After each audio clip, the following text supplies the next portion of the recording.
Hi, good afternoon everyone. ശ്രീലക്ഷ്മിയാണ് സംസാരിക്കുന്നത്. നമ്മൾ ഇന്നത്തെ ലിസണിങ് ലൈവ് സെഷന് വേണ്ടിയിട്ടാണ് ഇവിടെ ഗ്യാദർ ചെയ്തിരിക്കുന്നത്.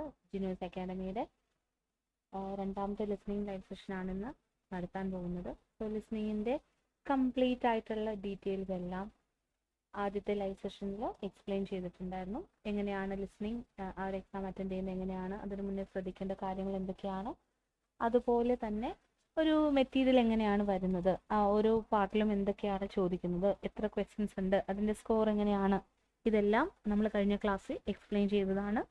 അപ്പോൾ ഇന്നത്തെ ഈ ഒരു ക്ലാസ്സിൽ നോക്കാൻ പോകുന്നത് എന്താണെന്ന് വെച്ച് കഴിഞ്ഞാൽ മെറ്റീരിയലൊക്കെ ഓൾറെഡി അതിൻ്റെ ആ ഒരു ഫോർമാറ്റും എല്ലാം ഞാൻ അന്ന് ഡിസ്പ്ലേ കാണിച്ചായിരുന്നു. അപ്പോൾ ഇനി നിങ്ങളോട് പറയാൻ പോകുന്ന കുറച്ച് കാര്യങ്ങൾ എന്താണെന്ന് വെച്ച് കഴിഞ്ഞാൽ ഓരോ പാർട്ടും നമ്മൾ ഏത് രീതിയിൽ അപ്രോച്ച് ചെയ്ത് കഴിഞ്ഞാൽ കുറച്ചും കൂടി ഈസി ആയിട്ട് നമുക്ക് ലിസണിങ് മുന്നോട്ട് കൊണ്ടുപോകാം.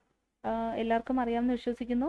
നമുക്ക് ഏറ്റവും ഈസി ആയിട്ടുള്ള മൊഡ്യൂളാണ് ലിസണിങ് എന്ന് പറയുന്നത്. കാരണം മറ്റുള്ള മൊഡ്യൂൾസ് പോലെയല്ല.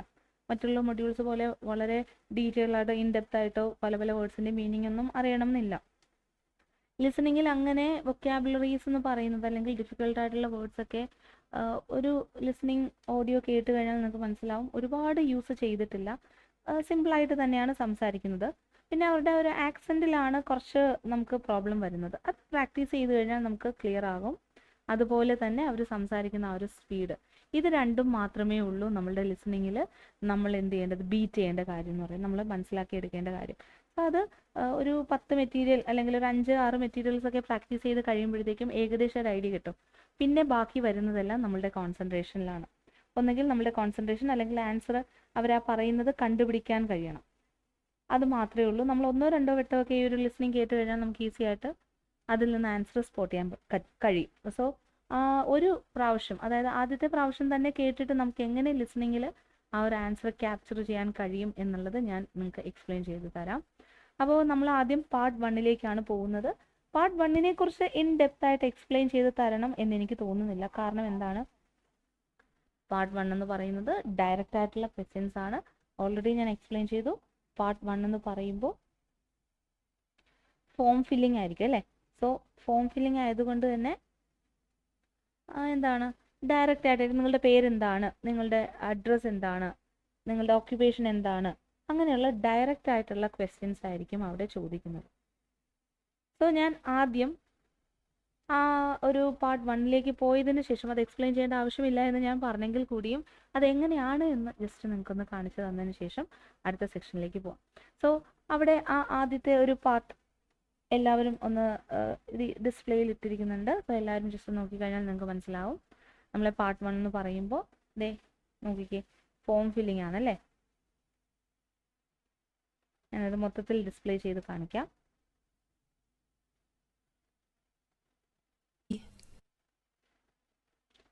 ഫോം ഫില്ലിംഗ് ആണ് വരുന്നത്. സോ ഫോം ഫില്ലിംഗ് എന്ന് പറഞ്ഞു കഴിഞ്ഞാൽ എന്തെങ്കിലും നമ്മുടെ പേഴ്സണൽ ആയിട്ടുള്ള ഡീറ്റെയിൽസ് ഫില്ല് ചെയ്യുക അല്ലേ. നമുക്ക് അറിയാവുന്ന കുറച്ച് കാര്യങ്ങൾ അവർ ചോദിക്കും. അത് കൂടുതലും കസ്റ്റമർ കെയർ ചെയ്യുന്നോ അല്ലെങ്കിൽ നമ്മൾ എന്തെങ്കിലും കംപ്ലൈൻറ്റ് കൊടുക്കാനൊക്കെ വിളിക്കുമ്പോൾ ഉള്ള ഒരു കോൺവെർസേഷൻ മോഡായിരിക്കും അവിടെ വരുന്നത്. അപ്പോൾ ഇവിടെ ആദ്യം തന്നെ നമ്മൾ ശ്രദ്ധിക്കേണ്ട കാര്യം, ഫോം ഫില്ലിംഗ് എന്ന് പറയുമ്പോൾ നമ്മളവിടെ ആൽഫബറ്റ്സ് അല്ല വേർഡ്സ് ആണല്ലേ. അതിൻ്റെ ആൻസർ എന്ന് പറയുമ്പോൾ വേർഡ്സ് ആയിട്ടായിരിക്കും വരുന്നത്. സോ അതിന് ഓൾറെഡി ഒരു ഫോർമാറ്റ് കാണും, ഇൻസ്ട്രക്ഷൻ കാണും. സോ അത് ആദ്യം നോട്ട് ചെയ്യും. ഏതൊരു പാർട്ടിലേക്ക് പോയാലും ആദ്യം നമ്മൾ ശ്രദ്ധിക്കേണ്ടത് അവിടുത്തെ ഇൻസ്ട്രക്ഷനാണ്. ഇപ്പോൾ വേർഡ്സ് ആണ് ഫില്ല് ചെയ്യേണ്ടതെങ്കിൽ അങ്ങനെ. ഇനി ആൽഫബറ്റ്സ്, മൾട്ടിപ്പിൾ ചോയ്സിലൊക്കെ നമ്മൾ അങ്ങനെ ഇൻസ്ട്രക്ഷൻ നോക്കേണ്ട കാര്യമില്ല. Multiple choices more than 1 option ആൻസറിലാണെങ്കിൽ നമ്മളത് ശ്രദ്ധിക്കേണ്ടി വരും. ഇൻസ്ട്രക്ഷൻ അല്ലാതെ പിന്നെ മാച്ച് ദ ഫോളോയിങ് ഒക്കെ ആണെങ്കിൽ നമുക്ക് ഓൾറെഡി അറിയാമല്ലോ എങ്ങനെയാണുള്ളത്. എന്നാലും ഏകദേശം ക്വസ്റ്റ്യൻ ഒക്കെ ഒന്ന് ഇൻസ്ട്രക്ഷൻ ഒക്കെ ഒന്ന് വായിച്ച് മനസ്സിലാക്കിയതിന് ശേഷം വേണം ക്വസ്റ്റ്യനിലേക്ക് പോകാം. അപ്പോൾ ഇവിടെ ആദ്യം നമുക്ക് തന്നിരിക്കുന്ന ഇൻസ്ട്രക്ഷൻ എന്താണെന്ന് വെച്ച് കഴിഞ്ഞാൽ write 1 word and or a number. So 1 word and a number അല്ലെങ്കിൽ 1 വേർഡ് ഓർ എ നമ്പർ. അത് നിങ്ങൾക്ക് കേൾക്കുമ്പോൾ തന്നെ അറിയാം അല്ലേ. സിമ്പിളായിട്ട് പറഞ്ഞു. 1 വേർഡ് ആൻഡ് എ നമ്പർ എന്ന് വെച്ച് കഴിഞ്ഞാൽ നമ്മുടെ ആൻസറിൽ ഒരു വേർഡും ഒരു നമ്പർ അങ്ങനെ ഒരു കോമ്പിനേഷൻ വരാം. ഇനി 1 വേർഡ് ഓർ എ നമ്പർ, അതായത് ഒന്നെങ്കിൽ 1 വേർഡ് അല്ലെങ്കിൽ ഒരു നമ്പർ മാത്രമായിട്ട് ആൻസർ വരാം. സോ ഈ 3 കോമ്പിനേഷനിലാണ് നമുക്ക് ആൻസർ വരുന്നത്. എങ്ങനെയാണ്? ഒന്നെങ്കിൽ 1 വേർഡ് അല്ലെങ്കിൽ 1 നമ്പർ, അല്ലെങ്കിൽ 1 വേർഡ് ആൻഡ് നമ്പർ, ഒരു വേർഡും ഒരു നമ്പർ, അങ്ങനെയുള്ള കോമ്പിനേഷൻ. സോ ഈ 3 കോമ്പിനേഷനാണ് വരുന്നത്. അത് നിങ്ങൾ അങ്ങനെ അങ്ങ് ഡീപ്പായിട്ട് ആലോചിച്ച് പോകണ്ട. നിങ്ങൾക്ക് പ്രാക്ടീസ് ഒക്കെ ചെയ്യുമ്പോൾ നിങ്ങൾക്ക് അത് പെട്ടെന്ന് തന്നെ 1 വേർഡ് ആൻഡ് ഒരു നമ്പർ, ഓക്കെ, അത് പെട്ടെന്ന് നിങ്ങൾക്ക് മനസ്സിലായിക്കോളും. അപ്പോൾ നമുക്കിനി നമ്മളുടെ ആ ഒരു ഫോം ഫില്ലിംഗ് സെഷനിലേക്ക് പോകാം. അപ്പോൾ അവിടെ ആദ്യം കസ്റ്റമർ നെയിം ആണ് അല്ലേ. കസ്റ്റമർ നെയിം എന്ന് പറയുമ്പോൾ ഇവിടെ first name, usually first name 2 name ആയിരിക്കും വരുന്നത് അല്ലെ. ഫസ്റ്റ് നെയിമും ലാസ്റ്റ് നെയിം, അല്ലെങ്കിൽ ഫസ്റ്റ് നെയിം സെക്കൻഡ് നെയിം, അങ്ങനെയാണ് വരുന്നത്. അപ്പോൾ ഇവിടെ നമ്മൾ പ്രത്യേകിച്ചൊരു പേര് അവിടെ കൊടുത്തിട്ടില്ലെങ്കിൽ, ഇവിടെ ഫസ്റ്റ് നെയിം കൊടുത്തിട്ടുണ്ട്, ഇനി അങ്ങനെ ഒരു പേര് കൊടുത്തിട്ടില്ലെങ്കിൽ അവർ പറയുന്ന 2 പേരും, അതായത് ഫസ്റ്റ് നെയിമും ലാസ്റ്റ് നെയിമും നമ്മൾ എഴുതേണ്ടി വരും, അല്ലെങ്കിൽ ഫസ്റ്റ് നെയിമും സെക്കൻഡ് നെയിമും നമ്മൾ അവിടെ എഴുതേണ്ടി വരും. ഫസ്റ്റ് നെയിമും മിഡിൽ നെയിം എന്ന് പറയും അല്ലേ, middle name last name. So ഇവിടെ ഓൾറെഡി നമുക്ക് ഫസ്റ്റ് നെയിം തന്നിട്ടുണ്ട്. അപ്പോൾ അതിന് ശേഷം പിന്നെ പറയുന്നത് മാത്രം നമ്മൾ എഴുതിയാൽ മതി, ഫുൾ നെയിം അവിടെ എഴുതി പോകേണ്ട കാര്യമില്ല. അപ്പോൾ അതുകൊണ്ടാണ് അവിടെ 1 വേർഡ് എന്നുള്ള ആ ഒരു ഇൻസ്ട്രക്ഷനും തന്നിരിക്കുന്നത്. സോ അത് എപ്പോഴും ശ്രദ്ധിക്കുക. പേര് പറയുമ്പോൾ അവിടെ പേരിൻ്റെ കുറച്ച് പാർട്ടെങ്കിലും ഫില്ല് ചെയ്തിട്ടുണ്ടോ എന്ന് നോക്കുക. അതുപോലെ തന്നെ ഇവിടെ അഡ്രസ്സ് നിങ്ങൾക്ക് കാണാൻ കഴിയുന്നുണ്ടല്ലോ. അഡ്രസ്സും അതുപോലെ തന്നെയാണ്. മൊത്തത്തിലുള്ള അഡ്രസ്സ് നമ്മൾ എഴുതേണ്ടി വരത്തില്ല. അതായത് നമ്മളുടെ ഹൗസ് നമ്പർ, സ്ട്രീറ്റ്, ലൊക്കാലിറ്റി, അങ്ങനെ ഏരിയ, ഒന്നും പിൻകോഡ്, ഇതിങ്ങനെ മൊത്തത്തിൽ നിങ്ങൾ ഫില്ല് ചെയ്യേണ്ടി വരത്തില്ല. അതിലേതെങ്കിലും ഒരു പാർട്ട് മാത്രമായിട്ടായിരിക്കും ഫില്ല് ചെയ്യേണ്ടി വരുന്നത്. ഇവിടെ കറണ്ട് അഡ്രസ്സിൽ നിങ്ങൾക്ക് നോക്കിക്കഴിഞ്ഞാൽ മനസ്സിലാവും. ക്വസ്റ്റ്യൻ നമ്പർ 3 ഡാഷ് ഇട്ടിട്ടുണ്ട്, willow road. So willow road എന്ന് അവിടെ കൊടുത്തിട്ടുണ്ട്. അപ്പോൾ അവിടെ ശ്രദ്ധിക്കേണ്ട കാര്യം, വില്ലോ റോഡിന് മുന്നേ അഡ്രസ്സിൽ എന്തൊക്കെ പറയുന്നു അതെല്ലാം അവിടെ ഫില്ല് ചെയ്യണം. ഫില്ല് ചെയ്യുമ്പോൾ 1 വേർഡും നമ്പറും പോസിബിൾ ആണെന്ന് പറഞ്ഞു അല്ലേ. സോ അതിനനുസരിച്ച് ഇത് ഫില്ല് ചെയ്ത് പോകണം. അപ്പോൾ ഇനി ഞാൻ നമ്മളുടെ ആ ഒരു ലിസ്ണിംഗ് കണ്ടക്ട് ചെയ്യാൻ പോവുകയാണ്. നമ്മളുടെ ആ ഒരു ഫസ്റ്റ് സെക്ഷൻ ഞാൻ എല്ലാം ഒന്നും കേൾപ്പിക്കുന്നില്ല, അതിൽ ഇമ്പോർട്ടൻ്റ് ആയിട്ടുള്ളത് മാത്രം. 10 ക്വസ്റ്റ്യൻ ഉണ്ടെങ്കിൽ അത് 2-3 ക്വസ്റ്റ്യൻസ് ഒക്കെ കേൾപ്പിച്ച് എക്സ്പ്ലെയിൻ ചെയ്തതിന് ശേഷം നമുക്ക് അടുത്ത പാർട്ടിലേക്ക് പോകാം. അപ്പോൾ ആദ്യം എന്താണ്, നമ്മളുടെ പേരാണ് അല്ലേ, ആ ഒരു വിളിച്ച കസ്റ്റമറിൻ്റെ പേരാണ്.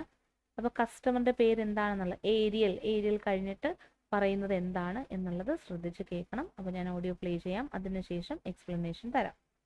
First, you have some time to look at questions. അപ്പോൾ ആദ്യം അവിടെ ഇൻട്രൊഡക്ഷൻ പറയുന്നത് എന്താണെന്ന് കൂടെ കേൾപ്പിച്ചു തരാം, കേട്ടിട്ടില്ലാത്തവർക്ക് വേണ്ടിയിട്ട്. അപ്പോൾ ആദ്യം പറയാം, IELTS ലിസണിംഗ് ആണ്. ഇതിൽ ഇങ്ങനെയൊക്കെയാണ് ടൈം വരുന്നത്. ഓരോന്നിൻ്റെയും ഇടയ്ക്ക് നിങ്ങൾക്ക് ഗ്യാപ്പ് കാണും. ആ ഗ്യാപ്പിൽ നിങ്ങൾക്ക് വേണമെങ്കിൽ ക്വസ്റ്റ്യൻസ് വായിക്കാം, അല്ലെങ്കിൽ ആൻസേഴ്സ് അനലൈസ് ചെയ്യാം.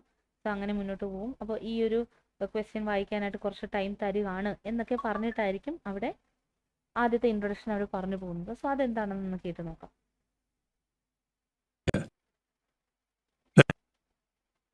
This is the IELTS listening test.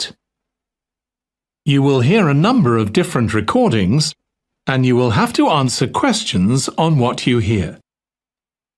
There will be time for you to read the instructions and questions, and you will have a chance to check your work. All the recordings will be played once only. The test is in 4 parts. At the end of the test, you will be given 10 minutes to transfer your answers to the answer sheet. Now turn to part 1. ആദ്യം just ഒരു introduction പറഞ്ഞു. ഇതെല്ലാ IELTS എക്സാമിനേഷനിലും general ആയിട്ട് പറയുന്നതാണ്. 4 പാർട്സിലായിട്ടാണ്. അതിനുശേഷം നിങ്ങൾക്ക് 10 minutes answer transfer ചെയ്യാൻ തരും. പിന്നെ പാർട്ട് 1ലേക്ക് പോവുകയാണ്. പാർട്ട് 1ൽ നിങ്ങൾ ക്വസ്റ്റ്യൻസ് വായിക്കാനായിട്ട് കുറച്ച് ടൈം തരും എന്നൊക്കെ അവിടെ ആദ്യം പറയും. അപ്പോൾ അത് ബാക്കി കൂടെ കേൾക്കാം.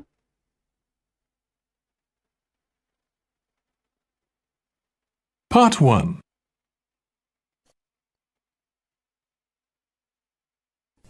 You will hear a conversation about furniture insurance. First, you have some time to look at questions 1 to 5. അപ്പോൾ അവിടെ ആദ്യം പറയും ആ ഒരു ടോപ്പിക് എന്തിനെ ബേസ് ചെയ്തിട്ടാണ്. അത് എല്ലാ പാർട്ടിലും അവർ ആ ടോപ്പിക്ക് പറഞ്ഞിട്ടായിരിക്കും പോകുന്നത്. സോ ആ ഒരു ടോപ്പിക്ക് ഇതാണ് നമ്മളുടെ ടോപ്പിക്. ഇതിൽ ഇങ്ങനെയാണ് ആ ഒരു കോൺവെർസേഷൻ വരുന്നത് എന്ന് പറഞ്ഞതിന് ശേഷം അവർ പറയും നിങ്ങൾക്ക് ക്വസ്റ്റ്യൻ വായിക്കാനായിട്ടുള്ള ടൈം തരും എന്ന് ഓൾറെഡി മെൻഷൻ ചെയ്യും. അപ്പോൾ അവിടെ നിങ്ങൾ ശ്രദ്ധിച്ച് കേൾക്കേണ്ട കാര്യം, എത്ര മുതൽ എത്ര വരെയുള്ള ക്വസ്റ്റ്യൻസ് വായിക്കാനായിട്ടുള്ള ടൈമാണ് തരുന്നതെന്ന് ശ്രദ്ധിക്കുക. കാരണം അത്രയും ക്വസ്റ്റ്യൻ പറഞ്ഞതിന് ശേഷം പിന്നെയും നിങ്ങൾക്കൊരു ടൈം തരും അതിൻ്റെ ബാക്കി റിമൈനിങ് പാർട്ട് വായിക്കാനായിട്ട്. സോ എല്ലാ ക്വസ്റ്റ്യൻസും നമ്മൾ വായിച്ചു പോകണ്ട. അവർ മെൻഷൻ ചെയ്യുന്നത് ഇപ്പോൾ ഇവിടെ 1 to 5 ആണ് പറഞ്ഞിരിക്കുന്നത് അല്ലേ. സോ 1 to 5 ക്വസ്റ്റ്യൻസ് മാത്രം നിങ്ങൾ നോക്കിയാൽ മതി. അപ്പോൾ 1 to 5 ക്വസ്റ്റ്യൻസ് അത് ഡിസ്പ്ലേയിൽ കാണിക്കും. അപ്പോൾ എന്തൊക്കെയാണ് അവിടെ ചെയ്യേണ്ടതെന്ന് നോക്കുക. അപ്പോൾ ഇവിടെ വളരെ ഈസി ആയിട്ട് നമുക്കത് ഒരു 30 സെക്കൻഡ്സിനുള്ളിൽ തന്നെ നോട്ടീസ് ചെയ്യാൻ കഴിയും. ഫസ്റ്റ് കസ്റ്റമർ നെയിം അല്ലേ, പിന്നെ നാഷണാലിറ്റി, ഏത് കൺട്രിയാണ്, ബോൺ ആൻഡ് ബ്രോട്ടപ്പ് അതാണ് അവിടെ ഉദ്ദേശിക്കുന്നത്. പിന്നെ കറണ്ട് അഡ്രസ്സ്, അതിൽ വില്ലോ റോഡ് എന്ന് കൊടുത്തിട്ടുണ്ട്. സോ അതിന് മുന്നേ ഉള്ളത് കംപ്ലീറ്റ് ഫില്ല് ചെയ്യുക. കംപ്ലീറ്റ് ഫില്ല് ചെയ്യുമ്പോൾ ശ്രദ്ധിക്കണം ആ ഒരു നമുക്ക് തന്നിരിക്കുന്ന ഇൻസ്ട്രക്ഷൻ വേർഡ് ലിമിറ്റ് സാറ്റിസ്ഫൈഡ് ആണോ എന്ന്. പിന്നെ വരുന്നത് ഓക്യുപ്പേഷൻ. അപ്പോൾ ഓക്യുപ്പേഷൻ എന്ന് പറയുമ്പോൾ അവിടെ ശ്രദ്ധിക്കേണ്ട കാര്യം ഡാഷ് സ്റ്റുഡൻറ് എന്നാണ് അല്ലേ. അപ്പോൾ എന്ത് സ്റ്റുഡൻ്റ് ആണ് അല്ലേ, ആ ഒരു ഫീൽഡാണ് അപ്പോൾ അവിടെ ഉദ്ദേശിക്കുന്നത്. സോ അതും നമ്മൾ നോക്കി പോവാം. അപ്പോൾ ബാക്കി ഞാൻ കേൾപ്പിക്കാം.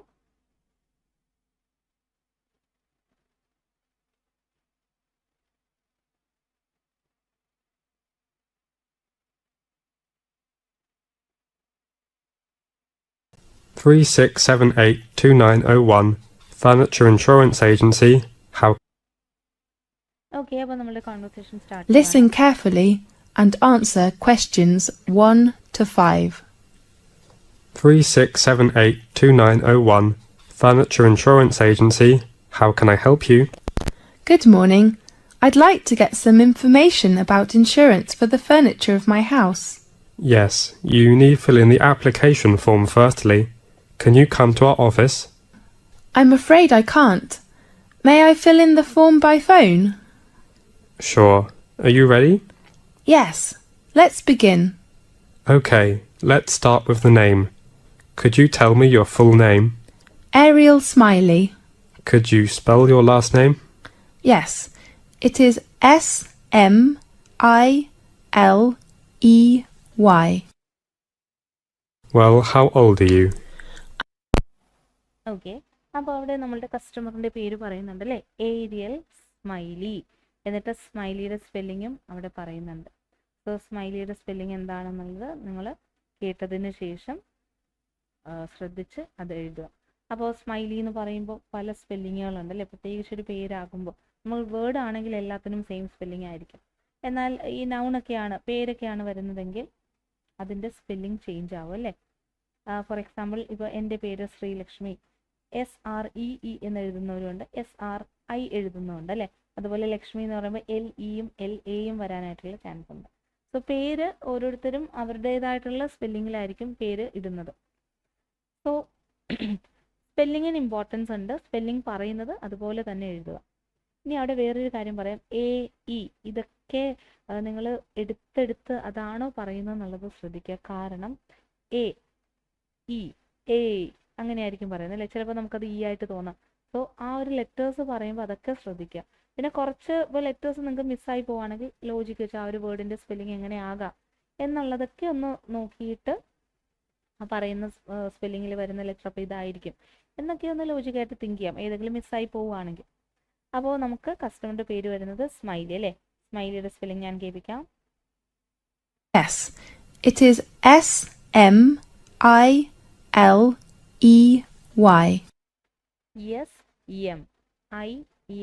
SMILEY smiley. ഇത്രയേ ഉള്ളൂ അതിൻ്റെ ആൻസർ എന്ന് പറയുന്നത്. പിന്നെ വരുന്നത് നാഷണാലിറ്റി. നാഷണാലിറ്റി എന്ന് പറയുമ്പോൾ ഏത് കൺട്രിയാണ്. സോ ചില കേസസിൽ ഐ എം ഫ്രം ഇന്ത്യ എന്ന് മാത്രമാണ് പറയുന്നത്. അപ്പോൾ ഇന്ത്യ എന്ന് പറയുമ്പോൾ നമ്മൾ ഇന്ത്യ എന്ന് എഴുതി വെക്കരുത്. നാഷണാലിറ്റി എന്ന് പറയുമ്പോൾ ഇന്ത്യൻ എന്നാണ് എഴുതുന്നത് അല്ലേ. അത് ശ്രദ്ധിക്കുക. Well, how old are you? I'm 27 years old. അടുത്തത് ഇവിടെ ഏജ് ചോദിക്കുന്നുണ്ട് അല്ലേ. So how old are you എന്ന് ചോദിക്കുന്നുണ്ട്. അത് നമ്മൾ ശ്രദ്ധിക്കേണ്ട കാര്യമില്ല. നമ്മൾ ആ ഒരു പേര് അവർ പറഞ്ഞു കഴിഞ്ഞാൽ പിന്നെ നമ്മൾ പോയിന്റ് ചെയ്യേണ്ടത് നാഷണാലിറ്റി പറയുന്നത് മാത്രമാണ് അല്ലേ. അപ്പോൾ നാഷണാലിറ്റി പറയുന്നത് ശ്രദ്ധിച്ചാൽ മതി. പിന്നെ എന്ത് ഡീറ്റെയിൽസ് പറഞ്ഞാലും അവിടെ ശ്രദ്ധിക്കേണ്ട. അപ്പോൾ നമ്മൾ റീഡിങ്ങിലൊക്കെ ആണെങ്കിൽ ചിലപ്പോൾ കസ്റ്റമർ നെയിം, ഒരു എക്സാമ്പിളാണ് ഞാൻ പറയുന്നത്, കസ്റ്റമർ നെയിം കഴിഞ്ഞിട്ട് കറണ്ട് അഡ്രസ്സിൻ്റെ ലൊക്കേഷൻ ആയിരിക്കും, അത് കഴിഞ്ഞിട്ടായിരിക്കും നാഷണാലിറ്റി വരുന്നത്. പക്ഷേ ലിസണിങ്ങിൽ അങ്ങനെ വരത്തില്ല. നമ്മളുടെ ഒന്നാമത്തെ ക്വസ്റ്റ്യൻ കഴിഞ്ഞിട്ട് രണ്ടാമത്തെ ക്വസ്റ്റ്യൻ പറഞ്ഞതിന് ശേഷം മാത്രമേ മൂന്നാമത്തെ ക്വസ്റ്റ്യൻ പോകൂ. പ്രാക്ടീസ് മെറ്റീരിയലിൽ ചെറിയ വേരിയേഷൻസ് വരാം, പക്ഷേ എക്സാമിനേഷൻ അങ്ങനെ വരത്തില്ല. ആ ഒരു ഓർഡറിൽ തന്നെയാണ് പോകുന്നത്. അപ്പോൾ അതിൻ്റെ ഇടയ്ക്ക് എന്ത് പറഞ്ഞാലും ശ്രദ്ധിക്കേണ്ട, നാഷണാലിറ്റി മാത്രം പിന്നെ നോക്കിയാൽ മതി. Okay, 27. And your nationality? I come from Europe. Which country? Italy. So your nationality is Italian. Right. അപ്പോൾ യൂറോപ്പിൽ നിന്നാണ്. യൂറോപ്പ് എന്ന് പറയുമ്പോൾ അത് കോണ്ടിനെൻ്റ് ആണല്ലേ, അതൊരു കൺട്രി അല്ല. അവിടെ എടുത്ത് ചോദിക്കുന്നുണ്ട് കൺട്രി ഏതാണ്. സോ ഇറ്റലി എന്ന് പറയുന്നുണ്ട്. അപ്പോൾ ഇറ്റലി എന്ന് മാത്രമാണ് അവിടെ പറയുന്നതെങ്കിലും നമ്മൾ നാഷണാലിറ്റി എന്ന് ചോദിക്കുമ്പോൾ ഇറ്റാലിയൻ എന്ന് എഴുതണം അല്ലേ. പിന്നെ കോൺവെർസേഷനിൽ ഓൾറെഡി ഇറ്റാലിയൻ ആണോ എന്ന് ചോദിക്കുന്നത് കൊണ്ട് നിങ്ങൾക്ക് കറക്റ്റായിട്ട് ഇറ്റാലിയൻ എന്ന് കിട്ടും. ഇനി ഇറ്റാലിയൻ അല്ല, ആ ഒരു ലേഡി ഇറ്റലി എന്ന് മാത്രമാണ് പറയുന്നതെങ്കിലും ഇറ്റാലിയൻ എന്ന് എഴുതണം. ഇറ്റാലിയൻ്റെ സ്പെല്ലിംഗ് ഒക്കെ ശ്രദ്ധിച്ചെഴുതുക. അതൊന്നും നമുക്ക് സ്പെല്ലിംഗ് പറഞ്ഞു തരത്തില്ല അല്ലേ, കാരണം ഇറ്റാലിയൻ എന്ന് പറയുന്നതിന് ഒരു സ്പെല്ലിങ്ങേ ഉള്ളൂ. പിന്നെ വരുന്നത് കറണ്ട് അഡ്രസ് ആണ്, അത് ശ്രദ്ധിക്കാം. The next item is your present address. Well, current അഡ്രസ്സിന് പകരം പ്രസന്റ് അഡ്രസ് എന്നാണ് ഇവിടെ ചോദിച്ചിരിക്കുന്നത് അല്ലേ. ചെറിയ രീതിയിലുള്ള വ്യത്യാസമാണെങ്കിലും നമുക്കത് പെട്ടെന്ന് മനസ്സിലാക്കാൻ പറ്റുന്ന രീതിയിലായിരിക്കും കോൺവെർസേഷനിൽ പോകുന്നത്. I live in flat 21C, Willow Road, on flat 21C willow road. So flat 21C എന്നാണ് അവിടെ എഴുതുന്നത് അല്ലേ. അപ്പോൾ ഫ്ലാറ്റ് 21C എന്ന് പറയുമ്പോൾ നമ്മൾ എങ്ങനെ എഴുതും? നമുക്ക് വൺ വേർഡ് ആണല്ലേ. വൺ വേർഡ് ആയതുകൊണ്ട് അവിടെ ഫ്ലാറ്റ് എന്ന് എഴുതണം എന്നില്ല, 21C എന്ന് മാത്രം എഴുതിയാലും മതി. 21 എന്ന് പറയുമ്പോൾ നമ്പറും ആ ഒരു വേർഡിൽ വരുന്നതാണ് ആൽഫബറ്റ് C, 21C. അടുത്തത് ഓക്യുപ്പേഷൻ ആണ്. ഓക്യുപ്പേഷൻ എന്ന് പറയുമ്പോൾ ഡാഷ് സ്റ്റുഡൻ്റ് എന്നാണ് അല്ലേ. സോ അവിടെ പറയുമ്പോൾ ഏതോ ഒരു സ്റ്റുഡൻറ്റിനെ കുറിച്ചായിരിക്കും പറയുന്നത്. ആ സ്റ്റുഡൻറ്റ് മുന്നേ പറയുന്നതായിരിക്കണം ഫില്ല് ചെയ്യേണ്ടത്. North West Hill. Fine. 21C Willow Road. And you know your postcode? Last ഒരാൾ എടുത്ത് പറയുന്നുണ്ട് 21C വില്ലോ റോഡ്. അവിടെ ഫ്ലാറ്റ് പറയുന്നില്ല അല്ലേ. സോ 21C എന്ന് മാത്രം നമ്മൾ എഴുതിയാൽ മതി. Of course, it is 3GJ7K. Right, Ariel. Do you have a job or are you a student now? I worked as a dentist, dentist ആയിട്ടാണ് വർക്ക് ചെയ്തിരുന്നത്, വർക്ക്ഡ് എന്നാണ് പറയുന്നത്. but now I am studying for a doctoral degree in the University of Chicago. So ഞാനിപ്പോൾ doctoral degree ചെയ്തുകൊണ്ടിരിക്കുകയാണെന്ന് പറയുന്നുണ്ട്. So should I write doctoral student? Yes. Doctoral student എന്ന് എഴുതിക്കോട്ടെ എന്ന് ചോദിക്കുമ്പോൾ yes എന്ന് പറയുന്നുണ്ട്. സോ അവിടെ ഡാഷിൻ്റെ അവിടെ ഈസി ആയിട്ട് ഫില്ല് ചെയ്യാൻ കഴിയും ഡോക്ടറൽ സ്റ്റുഡൻറ്റ്. സോ എല്ലാ നമ്മളുടെ മെറ്റീരിയലിലും ഫസ്റ്റ് ആ ഒരു ഫില്ലിംഗ് എന്ന് പറയുന്നത് വളരെ ഈസിയാണ്. ഇത് നിങ്ങൾക്ക് മനസ്സിലായി കാണുമല്ലോ.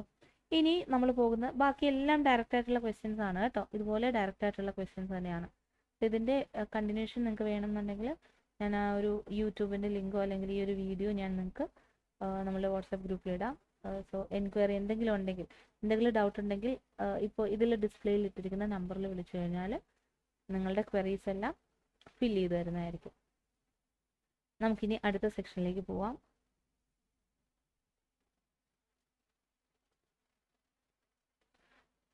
പിന്നെ വേറൊരു കാര്യം ഞാൻ പറയും, ഇതിൽ തന്നെ ആ ഒരു 6 to 10 എന്ന് പറയുന്നത് 6 വരുമ്പോൾ നമുക്കത് ബ്രാക്കറ്റിൽ $800 എന്ന് കൊടുത്തിട്ടുണ്ട്. അപ്പോൾ അതെന്തായിരിക്കാം എന്നുള്ളത് മനസ്സിലായില്ലെങ്കിൽ അതിൻ്റെ അടുത്ത് നോക്കിയാൽ മതി. അതിൻ്റെ അടുത്ത് നോക്കിയേ ഡിജിറ്റൽ ക്യാമറ. സോ ഐറ്റം ആണ് അവിടെ ഉദ്ദേശിക്കുന്നത് അല്ലേ.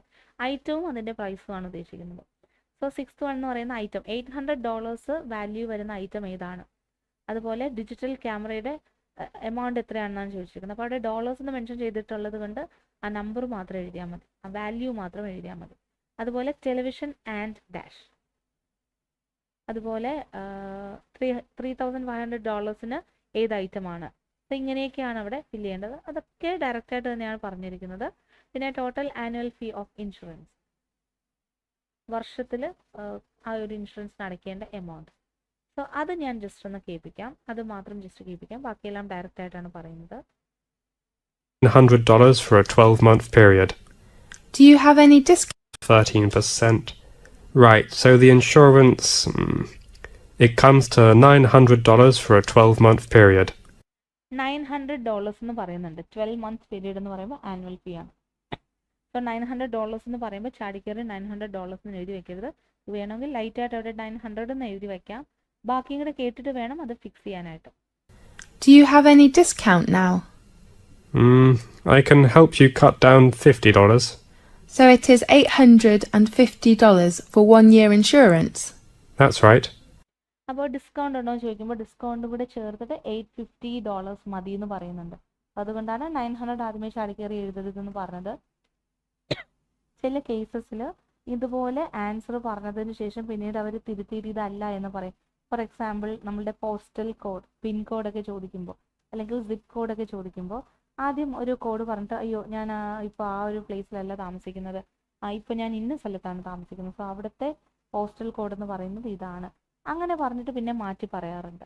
അപ്പോൾ അത് ശ്രദ്ധിക്കുക. ആദ്യം പറയുന്നത് മാത്രം നോക്കാതെ മൊത്തത്തിൽ അത് പറഞ്ഞിട്ട് അത് ഫിക്സ് ചെയ്യുന്നുണ്ടോ, അത് തന്നെയാണ് ആൻസർ എന്ന് അവർ ഉറപ്പിച്ച് പറയുന്നുണ്ടോ എന്നുള്ളത് ശ്രദ്ധിച്ചിട്ട് വേണം ആൻസറിലേക്ക് പോകാൻ. സോ ഇവിടെ ആദ്യം 900 എന്ന് പറഞ്ഞു, അതിനുശേഷം ഡിസ്കൗണ്ട് കഴിഞ്ഞിട്ട് 850 എന്ന് പറഞ്ഞു. സോ 850 ആണ് അവിടെ ആൻസർ വരുന്നത്. സോ അതിന് വേണ്ടിയിട്ടാണ് ഞാൻ അത് ജസ്റ്റ് ഒന്ന് കേൾപ്പിച്ചത്. അപ്പോൾ അതാണ് 10ാമത്തെ ക്വസ്റ്റ്യൻ. ബാക്കി ക്വസ്റ്റ്യൻസ് എല്ലാം അതിൽ ഡയറക്റ്റ് ആയിട്ട് തന്നെയാണ് ചോദിച്ചിരിക്കുന്നത്. അതുകൊണ്ട് നമുക്ക് അടുത്ത സെക്ഷനിലേക്ക് പോവാം.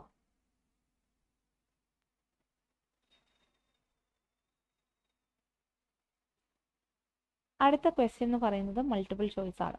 അപ്പോൾ മൾട്ടിപ്പിൾ ചോയ്സ് എന്ന് പറയുമ്പോൾ നിങ്ങൾക്ക് അറിയാം, ചിലത് 4 ഓപ്ഷൻസ് വരാം, ചിലത് 3 ഓപ്ഷൻസ് വരാം. അപ്പോൾ ഇവിടെ 3 ഓപ്ഷൻസ് ആണ്. ഇത് കേൾക്കുമ്പോൾ ഏകദേശം, ഇത് കാണുമ്പോൾ ഏകദേശം നിങ്ങൾക്ക് മനസ്സിലാവുന്നത് ഡയറക്റ്റ് ആയിട്ടുള്ള ക്വസ്റ്റ്യൻസ് ആണെന്നാണ് അല്ലേ. ചിലപ്പോൾ ഇൻഡയറക്റ്റ് ആയിട്ടും ചോദിക്കാം. ചില കേസസിൽ നമ്മുടെ ക്വസ്റ്റ്യൻ്റെ 3 ഓപ്ഷൻസും അവർ പറഞ്ഞു പോകും. അതിലേതാണെന്നുള്ളത് നമ്മൾ ഐഡൻറ്റിഫൈ ചെയ്യണം. അതൊക്കെ 2-3 വട്ടം കേൾക്കുമ്പോൾ നിങ്ങൾക്ക് ക്ലിയർ ആവും കേട്ടോ. അപ്പോൾ നമ്മൾ ഈ ഒരു ക്വസ്റ്റ്യനിലേക്ക് പോവാണ്. ക്വസ്റ്റ്യൻ നമ്പർ 11ലേക്ക് പോവാണ്. ക്വസ്റ്റ്യൻ നമ്പർ 11 എന്ന് പറയുന്നത് 2 ക്വസ്റ്റ്യൻസ് ഞാൻ എക്സ്പ്ലെയിൻ ചെയ്തുതരാം. Which brand is the customer interested in? ഇതിൽ ഏത് ബ്രാൻഡാണ് കസ്റ്റമറിന് ഇൻട്രസ്റ്റഡ് ആയിട്ടുള്ളത്? അത് ഞാൻ കേൾപ്പിക്കാം.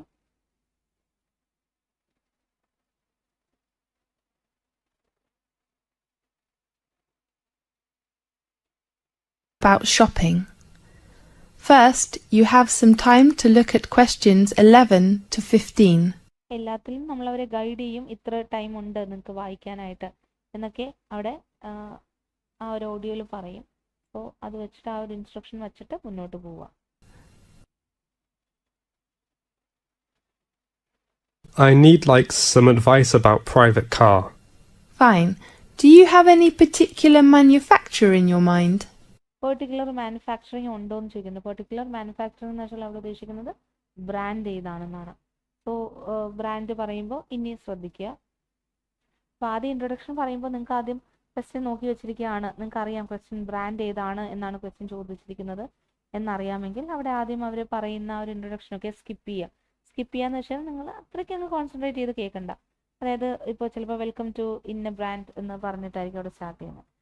How may I help you? അപ്പോൾ ഞാൻ ഒരു കാറ് നോക്കാനായിട്ടാണ് ഉദ്ദേശിക്കുന്നത് എന്നൊക്കെ പറഞ്ഞ് അവർ അതിൻ്റെ ഇടയ്ക്ക് കുറച്ച് ഇൻട്രൊഡക്ഷൻസ് പറയും. അതൊന്നും അങ്ങനെ അങ്ങോട്ട് കോൺസെൻട്രേറ്റ് ചെയ്ത് കേൾക്കണം എന്നില്ല. നമ്മൾ മൊത്തത്തിൽ ഈ ഒരു 30 മിനിറ്റ്സും കോൺസെൻട്രേറ്റ് ചെയ്ത് നമുക്ക് ഒരിക്കലും കേൾക്കാൻ പറ്റത്തില്ല അല്ലേ.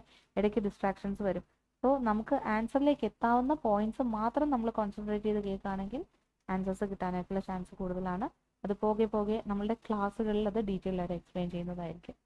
അപ്പോൾ ഇവിടെ ഏത് ബ്രാൻഡാണെന്ന് ചോദിച്ചു, ഏത് ബ്രാൻഡാണെന്ന് കേൾക്കാം. My present car is Toyota. My present car is Toyota എന്ന് പറയുന്നുണ്ട്. അവിടെ ബി എന്ന് പറയുന്ന ഓപ്ഷൻ അവിടെ പറയുന്നുണ്ട്. പക്ഷെ അവിടെ പറയുന്നത് എന്താണ്? ഇപ്പോഴത്തെ എൻ്റെ കാറ് ടൊയോട്ട. അപ്പോൾ ഏതാണ് ഇൻട്രസ്റ്റഡ് എന്നാണ് ചോദിച്ചിരിക്കുന്നത് അല്ലേ. സോ ടൊയോട്ട നമുക്ക് എലിമിനേറ്റ് ചെയ്യാൻ കഴിയും. Of course, I think it's not bad, but I'm more interested in BMW. Toyota എന്ന് പറയുന്നത് ബാഡ് അല്ല, പക്ഷേ BMW ആണ് എനിക്ക് കൂടുതൽ ഇൻട്രസ്റ്റ്. അപ്പോൾ നമ്മുടെ ക്വസ്റ്റ്യൻ എന്താണ്? ഏറ്റവും ഇൻട്രസ്റ്റ് ആയിട്ടുള്ള ഇതാണ്. അപ്പോൾ ആൻസർ വരുന്നത് BMW. പിന്നെ ഫെറാറിയെ കുറിച്ച് അവിടെ പറയുന്നില്ല അല്ലേ. അപ്പോൾ അതുകൊണ്ട് അതും നമുക്ക് എലിമിനേറ്റ് ചെയ്യാൻ കഴിയും. അങ്ങനെ എലിമിനേഷൻ മെത്തേഡിലാണെങ്കിലും അല്ലാതെ ആണെങ്കിലും നമുക്ക് വളരെ ഈസി ആയിട്ട് BMW ആണ് ആൻസർ എന്ന് കണ്ടുപിടിക്കാൻ കഴിയും. ഞാൻ ആദ്യത്തെ ക്ലാസ് അല്ലെങ്കിൽ ആദ്യത്തെ മെറ്റീരിയൽ ആയതുകൊണ്ട് വളരെ ഈസി ആയിട്ടുള്ളതാണ് എടുത്തു വെച്ചിരിക്കുന്നത് കേട്ടോ. ഇത് കുറച്ചും കൂടെ ഈസി ആയിട്ട് മനസ്സിലാവുന്ന രീതിയിലുള്ള മെറ്റീരിയലാണ്. പോകെ പോകെ ആ ഒരു ഡിഫിക്കൽട്ടി ലെവൽ നമുക്ക് കൂട്ടി കൂട്ടി കൊണ്ടുപോകും. ഇനി ഞാൻ അടുത്ത ഒരു ക്വസ്റ്റ്യൻ, അതായത് ഈ ഒരു കാറിൻ്റെ മെയിൻ യൂസ്, നിങ്ങളിപ്പോൾ ഈ ഒരു കാർ എടുക്കുകയാണെങ്കിൽ മെയിനായിട്ട് അത് യൂസ് ചെയ്യുന്നത് എന്തിനു വേണ്ടിയിട്ടാണ് എന്നാണ് അവിടെ ചോദിച്ചിരിക്കുന്നത്. അതിൻ്റെ ആൻസർ നോക്കാം. അത് ഡയറക്റ്റായിട്ട് തന്നെ പറയുന്നുണ്ട്. Sure. What will you use the car for? What do you mean? I mean, it is better to choose the model depending on the use, such as for social use. Well, I think mainly for travel and work. I like travelling. Mainly for travel and work എന്ന് പറയുന്നുണ്ട് അല്ലേ. അപ്പോൾ നിങ്ങൾ ഒരു purpose പറയുകയാണെങ്കിൽ അതിനനുസരിച്ചുള്ള model പറയാൻ വേണ്ടിയിട്ടാണ് എന്ന് പറയുമ്പോൾ പറയുന്നുണ്ട് mainly for travel and work. അപ്പോൾ പിന്നെ അവിടെ വേറെ ഓപ്ഷൻസ് ഒന്നും നോക്കേണ്ട കാര്യമില്ല. ഓപ്ഷൻ ബി ഫോർ ബാറ്റ് ആണ് ആൻസർ വരുന്നത്. അതുപോലെ തന്നെയാണ് ബാക്കിയുള്ള ക്വസ്റ്റ്യൻസ് പറഞ്ഞു പോകുന്നത്. Question number 13, what kind of engine size? അപ്പോൾ എൻജിൻ സൈസ് എത്രയാണ്? പിന്നെ വരുന്നത് എക്സ്ട്രാ കണ്ടീഷൻസ്, എന്തൊക്കെയാണ് അതിൽ കണ്ടീഷൻസ് അല്ലേ. കളർ, മോഡൽ, മൈലേജ്, ഇതിലേതാണ് എക്സ്ട്രാ കണ്ടീഷൻ വേണ്ടത്? 15 which system does a customer focus on, ഇതിൽ ഏതാണ് ഏറ്റവും കൂടുതൽ ഫോക്കസ് ചെയ്യുന്നത്. അപ്പോൾ അത് വച്ചിട്ടുള്ളൊരു മോഡൽ അവർക്ക് പറയാൻ വേണ്ടിയിട്ടാണ് ഇങ്ങനെയുള്ള ക്വസ്റ്റ്യൻസ് ചോദിക്കുന്നത്. ഇതെല്ലാം ഡയറക്റ്റ് ആയിട്ടാണ് ആൻസർ പറയുന്നത്. ഇനി നമുക്ക് അടുത്ത സെക്ഷനിലേക്ക് പോവാം. അടുത്ത സെക്ഷൻ വരുമ്പോൾ നമ്മളുടെ ആ ഒരു ഫോം ഫില്ലിംഗ് തന്നെയാണ് വരുന്നത് അല്ലേ. അപ്പോൾ അത് ഓൾറെഡി ഞാൻ നിങ്ങൾക്ക് എക്സ്പ്ലെയിൻ ചെയ്ത് തന്നതുകൊണ്ട് അതിന് എക്സ്പ്ലനേഷൻ വേണം എന്ന് എനിക്ക് തോന്നുന്നില്ല. എന്നാലും ഞാനൊരു 16ഉം 17ഉം ജസ്റ്റ് ഒന്ന് എക്സ്പ്ലെയിൻ ചെയ്ത് തരാം.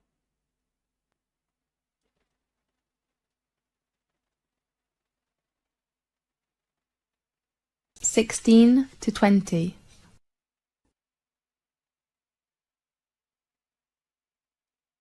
What's your full name?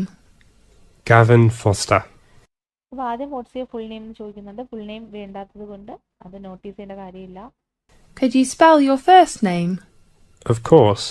It is Gavin. Fine. Are you an American? Yes, I was born in New York. So ഇങ്ങനെ പറയുന്ന കാര്യങ്ങളൊന്നും നോട്ടീസ് ചെയ്യണം അല്ലേ. നമ്മൾ പോസ്റ്റ് കോഡ് എന്ന് പറഞ്ഞിട്ടുള്ളതാണ് നമ്മളുടെ ആദ്യത്തെ ക്വസ്റ്റ്യൻ. സോ പോസ്റ്റ് കോഡ് എന്നുള്ളത് മാത്രം മനസ്സിൽ വെച്ചാൽ മതി. എന്നിട്ട് കോൺവെർസേഷനിൽ പോസ്റ്റ് കോഡ് പറയുന്നത് മാത്രം ജസ്റ്റ് ഒന്ന് ശ്രദ്ധിച്ചിരുന്നാൽ മതി. And your present address? I live in Madell House. Do you know the postcode? അപ്പോൾ പോസ്റ്റ് കോഡ് ചോദിച്ചു അല്ലേ. അപ്പോൾ ഇനി നമ്മൾ എന്ത് ചെയ്യണം? പോസ്റ്റ് കോഡ് പറയണം. Yes, it is TK2I8. TK2I8 അല്ലേ. TK2I8. അപ്പോൾ അത് നമ്പറായിട്ടാണ് പറയേണ്ടത്. A8? No, it is I8. അപ്പോൾ TKAI8 ആണോ അങ്ങനെയൊക്കെ ചോദിക്കുന്നത്. A8 ആണോ ചോദിക്കുന്നുണ്ട് അല്ലേ. അപ്പോൾ ഇങ്ങനെയുള്ള കൺഫ്യൂഷൻസ് വരികയാണെങ്കിൽ അവർ തന്നെ ഒന്നുകൂടെ സ്ട്രെസ് ചെയ്ത് അവിടെ പറഞ്ഞോളൂ. സോ അത് ശ്രദ്ധിച്ചിട്ട് എഴുതണം. A ആണോ I ആണോ എന്നൊക്കെ ചോദിക്കുന്നുണ്ട് അല്ലേ. Are you married? പിന്നെ മാരീഡ് ആണോ ചോദിക്കുന്നുണ്ട്. സോ മാരീഡ് ഒന്നും നമുക്ക് ആവശ്യമില്ല അല്ലേ. പിന്നെ വരേണ്ടത് കുട്ടികളുടെ എണ്ണം മാത്രമാണ്. സോ അത് മാത്രം ഫോക്കസ് ചെയ്യുക. Yes, I have been married for 3 years. Do you have children? Yes. So ചിൽഡ്രനെ കുറിച്ച് ചോദിച്ചു അല്ലേ. അപ്പോൾ ഇനി ചിൽഡ്രൻ്റെ നമ്പറാണ്. സോ നമ്പർ മാത്രം എഴുതിയാൽ മതി. ചിലപ്പോൾ എനിക്ക് ഇത്ര കുട്ടികളുണ്ട് അവരുടെ പേര് ഇതൊക്കെയാണ് എന്ന് മെൻഷൻ ചെയ്യും അല്ലേ. പക്ഷേ നമ്മളിവിടെ നമ്പർ മാത്രം എഴുതിയാൽ മതി. അപ്പോൾ ഇവിടെ നമ്മൾ ശ്രദ്ധിക്കണം, നമ്മളുടെ ഇൻസ്ട്രക്ഷനിൽ നോ മോർ ദാൻ 2 വേർഡ്സ് എന്ന് പറയുന്നത് അല്ലേ. 2 words and or a number. So 2 വേർഡ്സും ഒരു നമ്പറും പോസിബിൾ ആണ്, അല്ലെങ്കിൽ 2 വേർഡ്സോ ഒരു നമ്പറോ ഏതെങ്കിലും 3 കോമ്പിനേഷനിൽ ഏതെങ്കിലും ഒരു ആൻസർ ആണ് വരേണ്ടത്. സോ അവിടെ നമ്പർ പോസിബിൾ ആണ്. സോ നമ്പർ എഴുതാം. നമ്പർ ഓഫ് ചിൽഡ്രൻ എത്രയാണെന്ന് നോക്കാം. Yes, I have twin girls. Great. Okay. Twin girls എന്ന് പറയുമ്പോൾ നമ്മളത് എങ്ങനെ എഴുതും? 2 കുട്ടികൾ അല്ലേ. നമ്മൾ ട്വിൻസ് ആണെങ്കിലും 2 ആയിട്ടാണല്ലോ കണക്കാക്കുന്നത്. 2 കുട്ടികൾ. സോ 2 എന്നായിരിക്കും അവിടെ ആൻസർ വരുന്നത്. ഇങ്ങനെയാണ് എഴുതി പോകേണ്ടത്. ഇനി ഇൻഷുറൻസ് കമ്പനിയുടെ പേരായിരിക്കാം ചോദിക്കുന്നത് അല്ലേ. What's your occupation? I am a doctor with the General Hospital. So occupation ഒന്നും നമ്മളവിടെ നോട്ടീസ് ചെയ്യേണ്ട കാര്യമില്ല. A surgeon. Okay. And when would you like to start the car insurance? I'm not sure about the insurance company, factually. Do you have any recommendation? How about Bright Sky? It is an insurance company with a good reputation. അവിടെ ഒരു പേര് പറയുന്നുണ്ട് അല്ലേ. അത് noun ആയതുകൊണ്ട് തന്നെ നമുക്ക് അത്രയ്ക്ക് അങ്ങോട്ട് ക്ലിയർ ആവത്തില്ല. സോ അതിൻ്റെ സ്പെല്ലിംഗ് പറയുന്നുണ്ടോ എന്നുള്ളത് ചെക്ക് ചെയ്യാം. ബ്രൈറ്റ് സ്കൈ അങ്ങനെ എന്തോ ആണ് പറയുന്നത് അല്ലേ. സോ നമുക്ക് നോക്കാം. Fine. And the date of the insurance? May I drive the car today? Of course you can. So I want to begin the insurance from next Monday, okay? Right. Okay. So ഇനി അവിടെ ശ്രദ്ധിക്കേണ്ട കാര്യം എന്താണെന്ന് വെച്ച് കഴിഞ്ഞാൽ നമുക്കവിടെ ആ ഒരു പേര് അല്ലേ, ആ ഒരു പേര് മാത്രമാണ് പറഞ്ഞു പോകുന്നത്.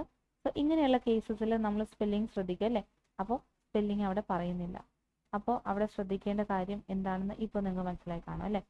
നമ്മളുടെ ആ ഒരു ഇൻഷുറൻസ് കമ്പനിയുടെ പേര് പറയുമ്പോൾ ഇൻഷുറൻസ് കമ്പനിയുടെ പേരാണ് ഇനി നമുക്ക് എഴുതേണ്ടതെന്ന് നമുക്ക് ഓൾറെഡി അറിയാലേ. അപ്പോൾ ആ ഒരു പേര് പറയുമ്പോൾ ശ്രദ്ധിക്കുക. അപ്പോൾ പ്രൈസ് കൈ അങ്ങനെ പറയുമ്പോൾ എന്ത് ചെയ്യണം എന്ന് വെച്ച് കഴിഞ്ഞാൽ നിങ്ങളത് നോട്ട് ചെയ്ത് വയ്ക്കുക. അപ്പോഴേ എഴുതി വയ്ക്കുക. സ്പെല്ലിംഗ് പറഞ്ഞാലും ഇല്ലെങ്കിലും നിങ്ങളുടെ ഓൺ സ്പെല്ലിംഗ് അവിടെ എഴുതി വയ്ക്കുക. അതിനുശേഷം പിന്നെ സ്പെല്ലിംഗ് പറയുമ്പോൾ മാത്രം നിങ്ങളവിടെ ചെക്ക് ചെയ്ത് നോക്കുക. സോ ഇതിൻ്റെ സ്പെല്ലിംഗ് ഞാൻ നിങ്ങൾക്ക് കാണിച്ചു തരാം. ക്വസ്റ്റ്യൻ നമ്പർ 18 ബ്രൈറ്റ് സ്കൈ എന്നാണ് പറയുന്നത്. കണ്ടോ, ബ്രൈറ്റ് സ്കൈ. സോ അവിടെ ആൻസർ വരുന്നത് ബ്രൈറ്റ് സ്കൈ ആണ്.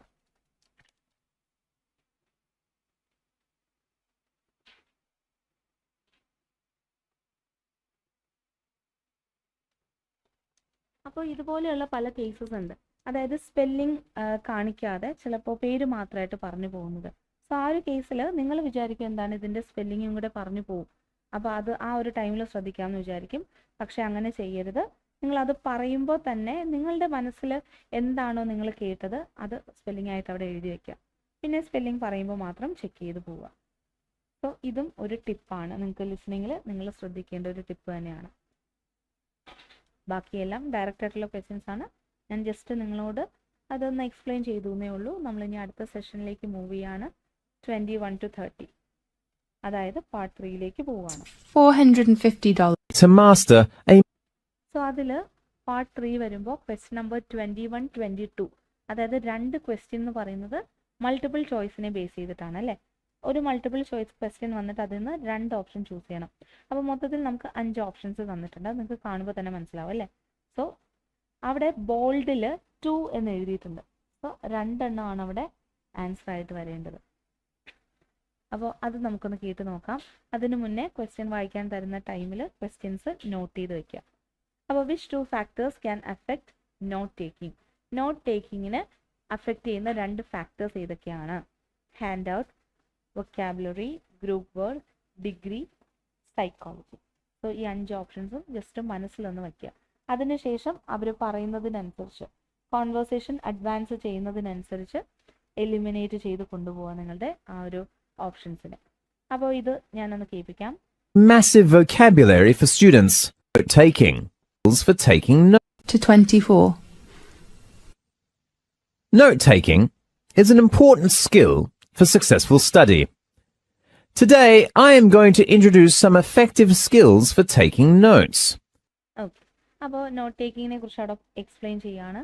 അപ്പോൾ ഞാൻ ഇത് മൊത്തത്തിൽ ആദ്യം A to E അത് മൊത്തത്തിൽ ആ ഒരു ക്വസ്റ്റ്യൻ ഞാൻ കേൾപ്പിക്കാം. അപ്പോൾ നിങ്ങൾക്ക് അതിൽ ഏതെങ്കിലും ആൻസേഴ്സ് എടുക്കാൻ കഴിയുന്നുണ്ടോ എന്ന് ജസ്റ്റ് ഒന്ന് ചെക്ക് ചെയ്യുക. അതിനുശേഷം അതിൻ്റെ എക്സ്പ്ലനേഷൻ തരുന്നതായിരിക്കും. Before making these suggestions, I'd like to analyze some factors that can affect note-taking. Of course, the first one is your vocabulary. An instructor cannot spell all words in a class. So, it is necessary to master a massive vocabulary for students, especially for non-native students of the English language. Good psychology is also important for note-taking. Some students are very nervous in class and cannot follow the instructor in time, although they have a good ability to take notes. Well, what skills can help you improve the ability and speed of note-taking?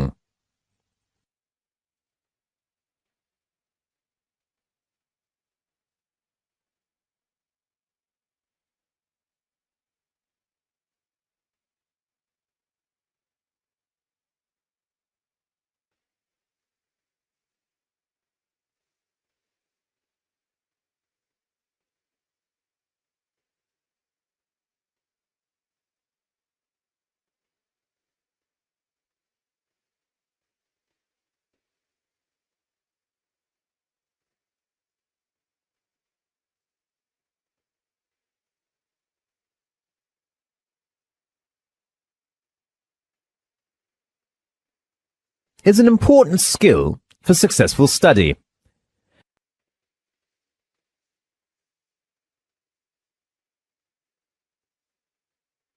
Now listen carefully and answer questions 21 to 24. Note-taking is an important skill for successful study. Today, I am going to introduce some effective skills for taking notes.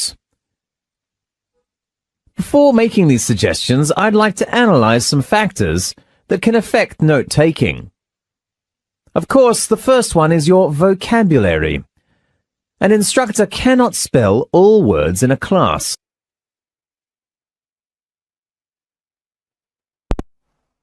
അപ്പോൾ അവിടെ first one എന്ന് പറയുന്നത് vocabulary ആണെന്ന് mention ചെയ്യുന്നുണ്ട് അല്ലേ. So അവിടെ B for bat ആണ് answer വരുന്നത്. അടുത്തത് നോക്കാം. So, it is necessary to master a massive vocabulary for students, especially for non-native students of the English language.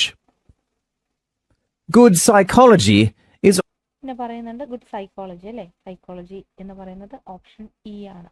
So വൊക്കാബുലറിയും സൈക്കോളജിയാണ് അവിടെ ആൻസർ പറയുന്നത്. നിങ്ങൾക്ക് എല്ലാവർക്കും അത് കറക്റ്റ് കിട്ടി കാണും, കാരണം ആ 2 ഓപ്ഷൻ മാത്രമാണ് ആ ഒരു കോൺവെർസേഷനിൽ മെൻഷൻ ചെയ്തു പോകുന്നത്. സോ ഈസി ആയിട്ട് നിങ്ങൾക്കത് നോട്ട് ചെയ്ത് വെക്കാൻ കഴിയും. ഇനി അടുത്തത് ഫിൽ ഇൻ ദ ബ്ലാങ്ക്സ് ആണ്. ഫിൽ ഇൻ ദ ബ്ലാങ്ക്സ് എന്ന് പറയുമ്പോൾ നമ്മൾ ഓൾറെഡി നമ്മുടെ ഫോം ഫില്ലിങ്ങും ഫിൽ ഇൻ ദ ബ്ലാങ്ക്സിൻ്റെ കേസിൽ വരുന്നതാണ്. എന്നാൽ ഇത് കുറച്ചും കൂടെ ഡീറ്റെയിൽഡ് ആയിട്ടാണ് അവിടെ പറയുന്നത് അല്ലേ, കുറച്ചും കൂടെ ഇൻഡയറക്റ്റ് ആയിട്ടായിരിക്കും ഇവിടെ പറയുന്നത്. അപ്പോൾ ഇതിൽ 2 എണ്ണം ഞാൻ ജസ്റ്റ് ഒന്ന് എക്സ്പ്ലെയിൻ ചെയ്തു തരാം. റൈറ്റ് 1 വേർഡ് ഒള്ളി ആണ് അല്ലേ, ഇൻസ്ട്രക്ഷൻ ശ്രദ്ധിക്കണം. 1 വേർഡ് ഒള്ളി എന്ന് പറയുമ്പോൾ 1 വേർഡ് മാത്രമാണ് ആൻസർ വരുന്നത്. അപ്പോൾ അത് നോട്ട് ചെയ്ത് വയ്ക്കുക. ഇനി അതിൻ്റെ ക്വസ്റ്റ്യൻ നമ്പർ 23. അപ്പോൾ അതിന് വായിക്കാനൊക്കെ ടൈം തരും. ആ ഒരു ടൈമിൽ ഇതൊക്കെ ഒന്ന് ജസ്റ്റ് ഒന്ന് വായിച്ച് മനസ്സിലാക്കി വയ്ക്കുക. അപ്പോൾ അവിടെ എല്ലാ ക്വസ്റ്റ്യൻസും നമ്മൾ ആദ്യത്തെ ഒറ്റ സ്ട്രെച്ചിന് കേൾക്കത്തില്ല അല്ലേ, ഒറ്റ സ്ട്രെച്ചിന് അവർ പ്ലേ ചെയ്യത്തില്ല. സോ 23 മുതൽ 26 വരെയൊക്കെ ആയിരിക്കും അവർ പ്ലേ ചെയ്യുന്നത്. സോ അത് മാത്രം നോട്ടീസ് ചെയ്ത് വയ്ക്കുക. അപ്പോൾ ക്വസ്റ്റ്യൻ നമ്പർ 23 വരുമ്പോൾ എന്താണ് അവിടുത്തെ ഗ്യാപ്പിൽ നമ്മൾ ഫില്ല് ചെയ്യേണ്ടത്? അപ്പോൾ ക്വസ്റ്റ്യൻ എന്ന് പറയുന്നത് ആദ്യത്തെ സ്റ്റെപ്പാണ് അല്ലേ, step 1 prepare hand outs prepare ചെയ്യുക ഫോർ ഡാഷ് ഇൻ അഡ്വാൻസ് ആയിട്ട് നമ്മൾ എപ്പോഴാണ് അല്ലേ, ഡാഷ് അതായത് ഒരു ടൈം ആയിരിക്കും അവിടെ ഉദ്ദേശിക്കുന്നത്, വീക്കോ അങ്ങനെ എന്തെങ്കിലും ആയിരിക്കും അല്ലേ. അത് നമ്മളുടെ ലോജിക്കായിട്ട് നമുക്ക് അങ്ങനെ നോക്കി വെക്കാം, ചിലപ്പോൾ അത് തന്നെ ആയിരിക്കത്തില്ല പറയുന്നത്. സോ ഹാൻഡ് ഔട്ട്സ് പ്രിപ്പയർ ചെയ്യണം അഡ്വാൻസ് ആയിട്ട്. അതിൻ്റെ ഇടയ്ക്ക് പറയുന്നത് എന്താണ്, എന്തിനു വേണ്ടിയിട്ട് അല്ലേ. ഫോർ എന്ന് പറയുമ്പോൾ വേണ്ടി എന്നുള്ള മീനിങ് ആണ് അല്ലേ, എന്തെങ്കിലും ഒരു കാര്യത്തിന് വേണ്ടി. സോ എന്തിനു വേണ്ടിയിട്ട് അഡ്വാൻസ് ആയിട്ട് ഹാൻഡ് ഔട്ട്സ് പ്രിപ്പയർ ചെയ്യണം. അപ്പോൾ ഞാനത് പ്ലേ ചെയ്യാം.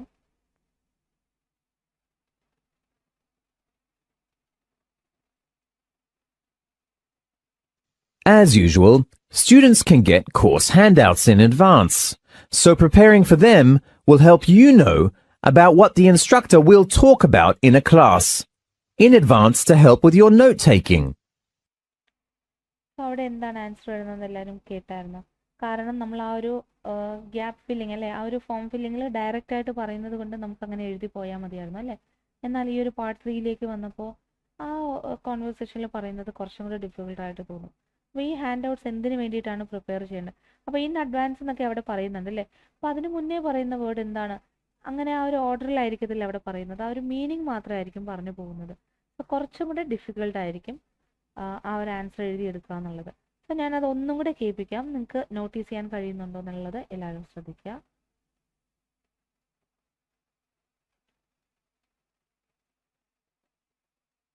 This is the IELTS listening test. Was Questions requirement of the 20. Season for us now. Especially for speed of know about what the instructor will in advance, so preparing for them will help you know. Let's begin with the first one of 5 steps. As usual, students can get course handouts in advance. സ്റ്റുഡൻസിന് course hand outs അല്ലേ നേരത്തെ കിട്ടാം എന്നാണ് അവിടെ പറയുന്നത്. So preparing for them will help you know about what the instructor will talk about in a class.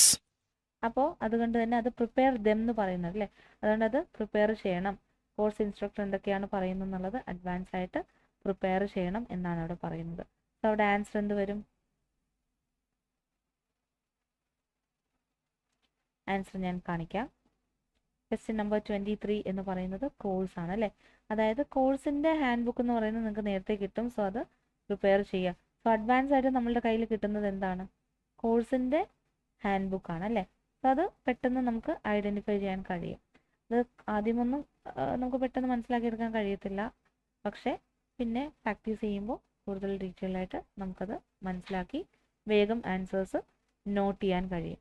അടുത്തത് question number 24 ആണ്. Use dash notebooks for different class. എങ്ങനെയുള്ള നോട്ട്ബുക്സ് ആണ് പല പല ക്ലാസ്സിന് വേണ്ടിയിട്ട് യൂസ് ചെയ്യുന്നത്? സോ അത് ചെക്ക് ചെയ്യാം. Handouts in advance, so preparing for them will help you know about what the instructor will talk about in a class in advance to help with your note-taking. A good suggestion is to use a loose leaf binder for notes, and the instructor's handout may be taken out of it. Separating notebooks for each class can help students think clearly about different class notes. Separating notebooks എന്ന് പറയുന്നുണ്ട് അല്ലേ. പല പല ക്ലാസ്സിന് notebooks separate ആയിട്ട് use ചെയ്യണം എന്നുള്ള meaning ആണ് അവിടെ പറയുന്നത്. സോ സെപ്പറേറ്റിംഗ് നോട്ട്ബുക്സ് എന്നാണ് പറയുന്നത് അല്ലേ. എന്നാൽ നമ്മളുടെ ആ ഒരു സെൻറ്റൻസ് കംപ്ലീറ്റ് ചെയ്യാൻ വേണ്ടിയിട്ട് നമ്മൾ യൂസ് ചെയ്യുന്നത് സെപ്പറേറ്റ് ആണ്. ഓക്കെ, സോ അത് ആ ഒരു ക്വസ്റ്റ്യൻ ഞാൻ ആദ്യം കാണിക്കാം. നോക്കിക്കേ, യൂസ് സെപ്പറേറ്റിംഗ് നോട്ട്ബുക്സ് എന്നാണോ? അല്ല, സെപ്പറേറ്റ് നോട്ട്ബുക്സ് അല്ലേ. Separate notebooks for different class. So അവിടെ ആൻസർ വരുന്നത് സെപ്പറേറ്റ് ആണ്. ഇനി ഞാൻ ഇതിൽ വേറൊരു കാര്യം നിങ്ങളോട് മെൻഷൻ ചെയ്യാം. നമ്മളുടെ ആ ഒരു ക്വസ്റ്റ്യൻ നമ്പർ 23, 25 ആൻസറിന് മുന്നേ എ ബ്രാക്കറ്റിൽ ആൻ ഇട്ടിട്ടുണ്ട്. അതിൻ്റെ മീനിങ് എന്താണെന്ന് വെച്ച് കഴിഞ്ഞാൽ ഒന്നെങ്കിൽ എ പറഞ്ഞിട്ടുള്ള വേർഡ് ആയിരിക്കും അല്ലേ, അതായത് വവൽ ഇല്ലാത്ത കൺസണൻസ് ആയിരിക്കും, ഇല്ലെങ്കിൽ ആൻ അതായത് വവൽ വെച്ചിട്ട് സ്റ്റാർട്ട് ചെയ്യുന്ന വേർഡ് ആയിരിക്കും. എ മാത്രമാണ് കൊടുത്തിരിക്കുന്നതെങ്കിൽ അതിൻ്റെ മീനിങ് ഏതെങ്കിലും ഒരു കൺസണൻ്റ് ആണ് അല്ലെ, കൺസണൻ്റ് വെച്ചിട്ടായിരിക്കും നമ്മുടെ വേർഡ് സ്റ്റാർട്ട് ചെയ്യുന്നത്. ആൻ എന്നാണ് കൊടുത്തിരിക്കുന്നതെങ്കിൽ വവൽ വെച്ചിട്ടായിരിക്കും സ്റ്റാർട്ട് ചെയ്യുന്നത്. എന്നാൽ എ അല്ലെങ്കിൽ ആൻ എന്ന് പറയുമ്പോൾ ഏത് വേണമെങ്കിലും വരാം അല്ലേ. സോ അവിടെ ഏത് ലെറ്റർ വെച്ചിട്ട് സ്റ്റാർട്ട് ചെയ്യുന്ന വേർഡ് ആണെങ്കിലും നമുക്ക് യൂസ് ചെയ്യാം. അപ്പോൾ ആ ഒരു ക്വസ്റ്റ്യൻ നമ്പർ 25 കൂടെ നമുക്ക് ജസ്റ്റ് ഒന്ന് കേട്ട് നോക്കാം. Put dash on the first page with date. ഡേറ്റിൻ്റെ കൂടെ തന്നെ ഫസ്റ്റ് പേജിൽ വേറെ എന്തോ ഒരു സംഭവം കൂടെ നമ്മൾ ചെയ്യണം. അതെന്താണെന്നാണ് നോക്കേണ്ടത്. First one of 5 steps. A good suggestion is to use a loose leaf binder for notes, and the instructor's handout may be taken out of it. Separating notebooks for each class can help students think clearly about different class notes. അടുത്തതാണ് first പേജിൽ ഡേറ്റിൻ്റെ കൂടെ നമ്മൾ എന്താണ് ഇടേണ്ടതെന്നുള്ളത് നോക്കുക. Now that's the work for preparation. The second step is to put a date and title on the first page. അപ്പോൾ first പേജിൽ ഡേറ്റും ടൈറ്റിലും ഇടണമെന്ന് പറയുന്നുണ്ട് അല്ലേ. സോ ഡേറ്റ് നമുക്ക് ഓൾറെഡി തന്നിട്ടുണ്ട്. അപ്പോൾ പിന്നെ ഇടേണ്ടത് എന്തായിരിക്കും? ടൈറ്റിലായിരിക്കും. സോ ടൈറ്റിലായിരിക്കും ആൻസർ വരുന്നത്. പിന്നെ എ ആൻ എന്ന് കൊടുത്തിരിക്കുന്നത് കൊണ്ട് നമുക്ക് ആ ഒരു ലെറ്റർ സ്റ്റാർട്ട് ചെയ്യുന്നത്, വേർഡ് സ്റ്റാർട്ട് ചെയ്യുന്ന ലെറ്റർ ഏതാണെന്ന് നോക്കേണ്ട കാര്യം വരുന്നില്ല. ഇങ്ങനെയാണ് നമ്മൾ അത് ചെയ്തു പോകേണ്ടത്. ജസ്റ്റ് ഞാൻ നിങ്ങൾക്കൊരു ഐഡിയ മാത്രമാണ് ഇവിടെ തരുന്നത് കേട്ടോ. കൂടുതൽ ഡീറ്റെയിൽഡ് ആയിട്ട് നമ്മൾ ക്ലാസ്സിലാണ് എടുത്തു പോകുന്നത്. നമ്മളുടെ ലൈവ് സെഷനിൽ അങ്ങനെ ഡീറ്റെയിൽഡ് ആയിട്ട് നമുക്കിങ്ങനെ എടുക്കേണ്ട കാര്യമില്ല. നിങ്ങൾ ലൈവ് സെഷനിൽ നിങ്ങൾ മനസ്സിലാക്കേണ്ട ആകെയുള്ള കാര്യം എന്ന് പറയുന്നത് ഈ ഓരോ മൊഡ്യൂൾസും അല്ലെങ്കിൽ എങ്ങനെയുള്ള മെറ്റീരിയൽസ് ആണ് നിങ്ങൾക്ക് കിട്ടുന്നത്, അത് മാത്രമാണ് നോക്കി പോകേണ്ടത് കേട്ടോ. സോ അതുകൊണ്ട് അത്രയും അങ്ങോട്ട് എക്സ്പ്ലെയിൻ ചെയ്തല്ല ഞാൻ ക്ലാസ്സിൽ പറഞ്ഞു പോകുന്നത്, ലൈവ് സെഷനിൽ പറഞ്ഞു പോകുന്നത്. ഓക്കെ, അപ്പോൾ ഈ ഒരു രീതിയിലായിരിക്കും നമ്മളുടെ ഇങ്ങനെയുള്ള ഫിൽ ഇൻ ദ ബ്ലാങ്ക്സ് വരുന്നത് അല്ലേ. അപ്പോൾ എല്ലാ തേർഡ് പാർട്ടിലും ആദ്യം ഫിൽ ഇൻ ദ ബ്ലാങ്ക്സ് തന്നെ വരണം എന്നില്ല അല്ലേ, അല്ലെങ്കിൽ ആദ്യം മൾട്ടിപ്പിൾ ചോയ്സ് തന്നെ വരണം എന്നില്ല. ഓരോ മെറ്റീരിയൽസിനനുസരിച്ച് സെക്ഷൻസ് മാറാം. ചിലപ്പോൾ ഒരു മെറ്റീരിയൽ വരുന്ന ഒരു സെക്ഷനും അടുത്ത മെറ്റീരിയൽ വരണം എന്നില്ല. പല പല സെക്ഷൻസ് വെച്ചിട്ടുള്ള ഒരു കോമ്പിനേഷൻ ആയിരിക്കും മെറ്റീരിയൽ എന്ന് പറയുന്നത്. നമുക്കിനി 4ാമത്തെ പാർട്ടിലേക്ക് പോവാം. 4ാമത്തെ പാർട്ട് എന്ന് പറയുമ്പോൾ യൂഷ്വലി വരുന്നത് ഫിൽ ഇൻ ദ ബ്ലാങ്ക്സ് ആയിരിക്കും. പിന്നെ പ്രിപ്പയർ ചെയ്ത് വെച്ചിരിക്കുന്ന മെറ്റീരിയൽ ആയതുകൊണ്ട്, പ്രാക്ടീസ് മെറ്റീരിയൽസ് ആയതുകൊണ്ട് പല പല സെക്ഷൻസ് വരാം. അപ്പോൾ 4ാമത്തെ പാർട്ട് എന്ന് പറയുമ്പോൾ നമുക്ക് ഗ്യാപ്പ് ഒന്നും ഇടയ്ക്ക് കാണത്തില്ല. 31 to 40 എന്ന് പറയുന്നത് ഒറ്റ സ്ട്രെച്ചിനായിരിക്കും. അതിൻ്റെ കൂടെ തന്നെ സ്പീഡിനായിരിക്കും പറഞ്ഞു പോകുന്നത്. പിന്നെ ഇപ്പോൾ ഇവിടെ ABC എന്ന് പറഞ്ഞ ഓപ്ഷൻ തന്നിട്ടുണ്ട് അല്ലേ. അപ്പോൾ Aയും Bയും Cയും ഒക്കെ അവിടെ ഓപ്ഷൻ കവർ ചെയ്ത് പോവാം. സോ ആദ്യത്തെ 2 ഞാൻ എങ്ങനെയാണ് ചെയ്യുന്നതെന്ന് ജസ്റ്റ് ഒന്ന് എക്സ്പ്ലെയിൻ ചെയ്ത് തരാം. അപ്പോൾ മൾട്ടിപ്പിൾ ചോയ്സ് ആയതുകൊണ്ട് തന്നെ അവിടെ ഇൻസ്ട്രക്ഷൻ നോക്കേണ്ട കാര്യമില്ല. ഓപ്ഷനിൽ ഏതെങ്കിലും ഒന്ന് ചൂസ് ചെയ്താൽ മതിയല്ലോ. അപ്പോൾ ക്വസ്റ്റ്യൻ നമ്പർ 31 നോക്കിക്കേ. How many people died four heat wave in Europe in 2003? അപ്പോൾ എത്ര ആൾക്കാർ ആ ഒരു യൂറോപ്പിൽ 2003 നടന്ന യൂറോപ്പിലെ ഹീറ്റ് വേവിൽ എത്ര പേര് മരിച്ചുപോയി അല്ലേ. അപ്പോൾ അവിടെ ചിലപ്പോൾ 2004 ഹീറ്റ് വേവോ അല്ലെങ്കിൽ 2000 ഹീറ്റ് വേവോ ഒക്കെ പറയാം. അപ്പോൾ 2000 ഹീറ്റ് വേവിൽ 70,000ഉം 2001 20,000 300ഉം അതുപോലെ 2003 70,000 അങ്ങനെയും പറയാം അല്ലേ. പിന്നെ ഇവിടെ വേറൊരു കാര്യം അവർ ചെയ്തിട്ടുണ്ട്, അത് നമ്മളെ കൺഫ്യൂഷൻ ആക്കാൻ വേണ്ടിയിട്ടാണ്. ഓപ്ഷൻ ബിയും ഓപ്ഷൻ സിയും 70,000 17,000. അപ്പോൾ 70,000 17,000 ഒക്കെ നമ്മൾ ഏകദേശം പ്രൊനൗൺസിയേഷൻ ഒരുപോലെയാണ് വരുന്നത്. സോ ആ ഒരു ഓപ്ഷൻ കാണുമ്പോൾ തന്നെ നിങ്ങൾക്ക് മനസ്സിലാവും ചിലപ്പോൾ 70,000 അല്ലെങ്കിൽ 17,000 ആണ് ആൻസർ വരുന്നതെങ്കിൽ പെട്ടെന്ന് അവർ പറഞ്ഞു പോകുമ്പോൾ നമുക്ക് മനസ്സിലാവത്തില്ല. സോ ഈ ഒരു ഓപ്ഷൻ കാണുമ്പോൾ തന്നെ അതൊരു കൺഫ്യൂസ്ഡ് ആയിട്ടുള്ള ഓപ്ഷൻ ആണെന്ന് നമുക്ക് മനസ്സിലാവുന്നത് കൊണ്ട് തന്നെ ഈ ഒരു ആൻസർ പറയുമ്പോൾ 17 ആ ഒരു നീട്ടം 17 ആ ഒരു നീട്ടമുണ്ടോ എന്ന് മാത്രം ജസ്റ്റ് ഒന്ന് ചെക്ക് ചെയ്യുക. നീട്ടിയാണോ പറയുന്നത് എന്നുള്ളത് ശ്രദ്ധിക്കുക. അപ്പോൾ ഞാൻ 31 കേൾപ്പിക്കാം, അതെങ്ങനെയാണ് പറയുന്നത് എന്ന് നമുക്ക് നോക്കാം. A professor of physics of the oceans at Potsdam University. Today I'd like to talk about the extreme weather events in recent years. During the last 10 years, a number of stunning extreme weather events have taken place. In 2003, the most severe heat wave, which broke previous temperature records and caused 70,000 deaths in Europe. 2 years later, the most severe hurricane season ever witnessed in the Atlantic destroyed New Orleans and broke records in terms of the number and intensity of storms. So ഞാൻ already പറഞ്ഞു അല്ലേ, അവിടെ 70 ഇങ്ങനെയുള്ള കേസസിൽ നമ്മളുടെ answer BOC ആയിരിക്കും വരുന്നത് അല്ലേ, കാരണം കൺഫ്യൂസ്ഡ് ആക്കാൻ വേണ്ടിയിട്ടാണ് 17 എന്ന് പറയുന്നത്. അപ്പോൾ അത് ഞാൻ ഒന്നുകൂടെ കേൾപ്പിക്കാം. നിങ്ങൾ ശ്രദ്ധിക്കേണ്ടത് 70 ആണോ അതോ ആ ഒരു നീട്ടമുണ്ടോ, നീട്ടിയാണോ പറയുന്നത്, 17 എന്നാണോ പറയുന്നത് എന്നുള്ളത്.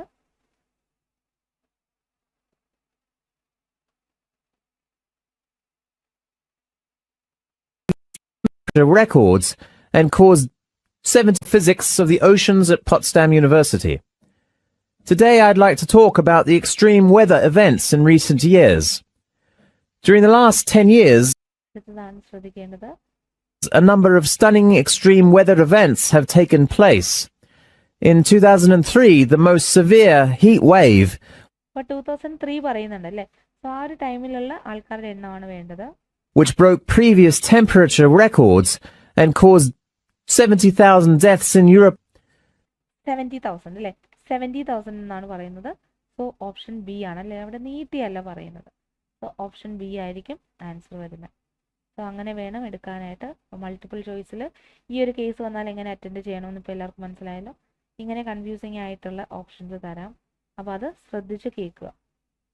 ഇനി അടുത്തത് ക്വസ്റ്റ്യൻ നമ്പർ 32 പറയുന്നത് ഇൻ 2009. അപ്പോൾ 2009 പറയുന്നത് വേണം അവിടെ ശ്രദ്ധിക്കാനായിട്ട്.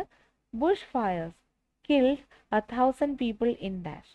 ബുഷ് ഫയർസ് മൂലം 1,000 അല്ലെ, ആയിരക്കണക്കിന് ആൾക്കാർ അല്ലെ, 1000-ഓളം ആൾക്കാർ മരിച്ചു. അത് എവിടെയാണ് എന്നാണ് ചോദിച്ചിരിക്കുന്നത്. ഏത് ലൊക്കേഷൻ? ഗ്രീസ് ആണോ, ഓസ്ട്രേലിയ ആണോ, പാകിസ്ഥാൻ ആണോ? അത് കേട്ട് നോക്കാം. 2 years later, the most severe hurricane. പിന്നെ അപ്പോൾ 2003 എന്ന് അവിടെ പറഞ്ഞു അല്ലേ.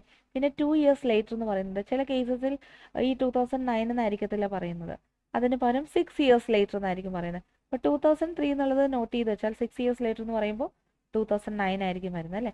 ഇവിടെ അങ്ങനെയല്ല, 2003 പറഞ്ഞതിന് ശേഷം 2 years later എന്ന് പറയുന്നതുകൊണ്ട് അവിടെ 2005 ആണ്. സോ അത് നോട്ട് ചെയ്ത് വെക്കുക, ഇയർ പറയുന്നത്. Season ever witnessed in the Atlantic destroyed New Orleans and broke records in terms of the number and intensity of storms. In 2007, പിന്നെ 2007 ആണ് പറയുന്നത്. അപ്പോൾ ഇയർ പറയുന്നത് മെൻഷൻ ചെയ്ത് എന്താണ് നോട്ട് ചെയ്ത് പോവുക. unprecedented wildfires raged across Greece, nearly devastating the ancient site of Olympia. ഗ്രീസിലാണെന്ന് അവിടെ പറയുന്നുണ്ട്. ഇനി 1000 പീപ്പിൾ മരിച്ചത് ഗ്രീസിലാണോ? In the Arctic, the Northwest Passage became ice-free for the first time in our living memory. After record-breaking drought and heat, in 2009, over 100 people were killed in bushfires in Australia. ഓസ്ട്രേലിയയിൽ over 100 people എന്നാണ് പറയുന്നത് അല്ലേ. So 1000 അല്ലാത്തത് കൊണ്ട് B നമ്മൾ eliminate ചെയ്തു. There are lots of extreme weather events in 2010. പിന്നെ 2010 ആണ് പറയുന്നത്. സോ ഗ്രീസും ഓസ്ട്രേലിയയും മാത്രമാണ് അവിടെ മെൻഷൻ ചെയ്ത് പോയിരിക്കുന്നത്. അതിൽ ഓസ്ട്രേലിയ എന്ന് പറയുമ്പോൾ 100 എന്ന് പറയുന്നത് അല്ലേ. അപ്പോൾ ഗ്രീസ് ആണ് ആൻസർ വരുന്നത്. അപ്പോൾ അത് ഞാൻ ജസ്റ്റ് ഒന്നുകൂടെ കേൾപ്പിക്കാം. The Northwest Passage became ice-free for the destroyed New Orleans and broke records in terms of the number and intensity of storms. In 2007, unprecedented wildfires raged across Greece, nearly devastating the ancient site of Olympia. In the Arctic, the Northwest Passage became ice-free for the first time in our living memory. After record-breaking drought and heat, in 2009, over 100 people were killed in bushfires in Australia. There are lots of extreme weather events in 2010. Okay, അപ്പോൾ Greece ആണ് അവിടെ mention ചെയ്യുന്നത് അല്ലേ. So question number 32ന്റെ answer വരുന്നത് Greece ആണ്. So ഇങ്ങനെയാണ് answer എടുക്കുന്നത്.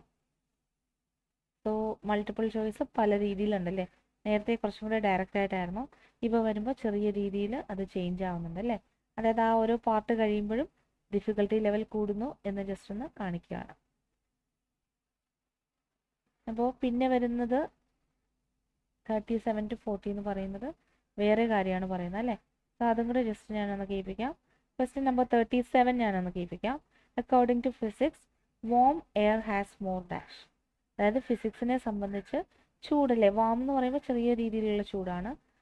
ചൂട് എയറിന്, ചൂട് കാറ്റിന് കൂടുതൽ എന്താണ് ഉള്ളത്? ഓക്സിജൻ ആണോ, മോയ്സ്ചർ ആണോ, ഡസ്റ്റ് ആണോ? And intense in a warmer climate. According to a simple fact of physics, as usual, warm air can hold more moisture. Warm air can hold more moisture എന്ന് പറയുന്നുണ്ട്. കൂടുതൽ മോയ്സ്ചർ അതിൽ വരാം. For each degree in Celsius of warming, 7% more water is available to rain down.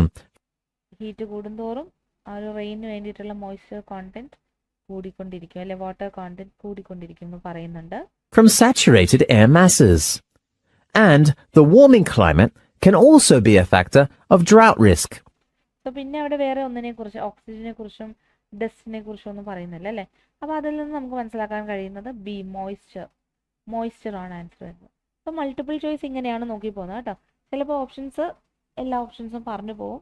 So options നമ്മളൊന്ന് differentiate ചെയ്യുക. ഏതാണ് ഏറ്റവും കൂടുതൽ ഫോക്കസ് ചെയ്ത് പറയുന്നത്, അല്ലെങ്കിൽ ഏതാണ് അല്ല എന്ന് പറഞ്ഞിട്ട് പറയുന്നത്, അതൊക്കെ എലിമിനേറ്റ് ചെയ്ത് പോവുക. അപ്പോൾ നമ്മളുടെ ഈ ഒരു മെറ്റീരിയലിൽ 4 പാർട്ടിൽ വരുന്നത് ഇങ്ങനെയുള്ള സെക്ഷൻസ് ആണ്. ഇനി മാച്ച് ദ ഫോളോയിങ് ഒക്കെ വരാനുണ്ട് അല്ലേ. Match the following, locate the map, ഇങ്ങനെയുള്ള സെക്ഷൻസ് ഒക്കെ കൂടുതലായിട്ട് വരാനുണ്ട്. അതൊക്കെ നമ്മൾ അടുത്ത ക്ലാസ്സുകളിൽ ഒന്ന് നോക്കി പോവാണ് ചെയ്യുന്നത്. അപ്പോൾ ഇന്നത്തെ ഈ ഒരു മെറ്റീരിയലിൽ ആർക്കെങ്കിലും എന്തെങ്കിലും ഡൗട്ട് ഉണ്ടെങ്കിൽ ഒന്നെങ്കിൽ കമൻറ്റിൽ ഇടാം, ഇല്ലെങ്കിൽ നിങ്ങൾ വാട്സാപ്പ് ഗ്രൂപ്പിൽ ജോയിൻ ചെയ്തതിന് ശേഷം ഇടാം. ഇനി ഈ ഒരു മെറ്റീരിയൽ നിങ്ങൾക്ക് ഒന്നെങ്കിൽ ഈ ഒരു മെറ്റീരിയലിൻ്റെ ആദ്യത്തെ ഒരു ഹെഡിങ് എന്താണെന്ന് വെച്ചാൽ അത് യൂട്യൂബിൽ അടിച്ചെടുത്തു കഴിഞ്ഞാൽ ഈ ഒരു മെറ്റീരിയൽ നിങ്ങൾക്ക് അവൈലബിൾ ആയിട്ട് കിട്ടും. ഇല്ലെങ്കിൽ വാട്സാപ്പ് ഗ്രൂപ്പിൽ ജസ്റ്റ് ഒന്ന് നോക്കിക്കഴിഞ്ഞാൽ നിങ്ങൾക്ക് മനസ്സിലാകാം, ആ ഒരു ഗ്രൂപ്പിൽ ഇട്ടിട്ടുണ്ടായിരിക്കും. സോ അതുകൊണ്ട് എല്ലാവരും ജസ്റ്റ് ഒന്ന് ചെയ്ത് നോക്കുക. നിങ്ങൾക്ക് വളരെ ഈസി ആയിട്ട് തോന്നുന്നുണ്ടോ, ഞാൻ ആ ഒരു പറഞ്ഞ മെത്തേഡ് വെച്ചിട്ട് നിങ്ങൾക്ക് ചെയ്യുമ്പോൾ വളരെ ഈസി ആയിട്ട് കിട്ടുന്നുണ്ടോ എന്നുള്ളതൊക്കെ ജസ്റ്റ് ഒന്ന് നോട്ട് ചെയ്ത് വയ്ക്കുക. എന്തെങ്കിലും ഡൗട്ടൊക്കെ ഉണ്ടെങ്കിൽ അത് നോട്ട് ചെയ്ത് വെച്ചതിന് ശേഷം ക്ലാസ്സിൽ ജോയിൻ ചെയ്യുമ്പോൾ ചോദിക്കുക. അപ്പോൾ ഇന്നത്തെ സെഷൻ ഇവിടെ വൈൻഡപ്പ് ചെയ്യാണ്.